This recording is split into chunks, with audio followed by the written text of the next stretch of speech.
About a week ago, the theme for the jam was announced, which ended up being Guide. I immediately thought this was a super cool and out-of-the-box idea, and was very excited to get to work. I came up with this idea that you'd be a tour guide at a national park, and the park had caught on fire, and you'd have to guide some people out of there. So I began work on the tour guide. I figured he'd be a friendly-looking fella, probably wearing some nature colors. I'm using the same palette from that space game. I have a tendency to pick a palette for a game and then just stick with it for months. So I made this nice friendly looking fella.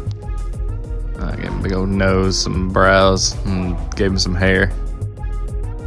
Figured he'd probably have a beard and just kind of hangs out outside all day. Once he was complete, I made a little friend for him. Then began to realize I didn't know how any of these mechanics were going to work. So I began anew, this time with a much more grounded premise, a platformer game. But not just an ordinary platformer game. You would be a little ball of light that has to guide the player towards the end of each level. So I began creating the ball of light. It's a pretty boring process, so I'll skip through most of it, but essentially just a white plus sign and then just kind of darkened with blue around multiple times. And there you have it. Looking good. Gave it this blur effect. That looks pretty cool. Then made it spin and flicker. And I got rid of the flicker because it kept messing with the collision box, but I actually could have added it back in. I had initially given it the move to function, so you would tap on the screen and it would move to that area. But this became kind of problematic, so I stopped doing that. I also had given it some sine wavy functions, that way it'll kind of float around, just make it look more organic. I then added in our main boy Fritz, which he just got that name an hour ago when I realized I needed a name for the game. I then got Fritz moving around and I added in this jump pad, which doesn't work properly at the moment. I made the jump pad bigger. The problem was that everything corresponded with a tap and not with the light actually colliding with it. That works fine for some things, but for this it made everything just far too easy. All I had to do was just tap on whatever it was I wanted turned on or broken or whatever. So to fix this, I added in a joystick, which makes this game 1,000 times harder. So I do a lot of playtesting with various speeds, and while things were moving in the right direction, it was still just insanely difficult.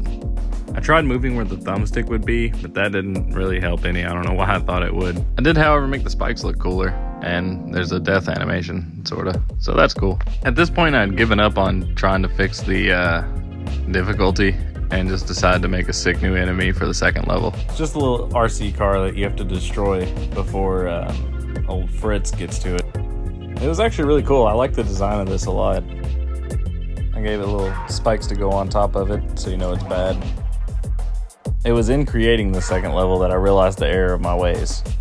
The problem is that light gets stuck on everything, and then you get slowed down and you can't really finish the level out because of it. I tried to fix that using physics objects, but yeah, that obviously didn't work. This trick right here though worked wonders. Anything I wanted the light to go through was given a tag, and then the collision was turned off for that tag pretty much for the light. It's pretty great. I didn't know you could do that. I think I watched a tutorial, I'm not sure. No, it was from a forum on Construct. That's where it was. At any rate, it saved this game from being thrown in the garbage. I wanted each level to have varying ways to go.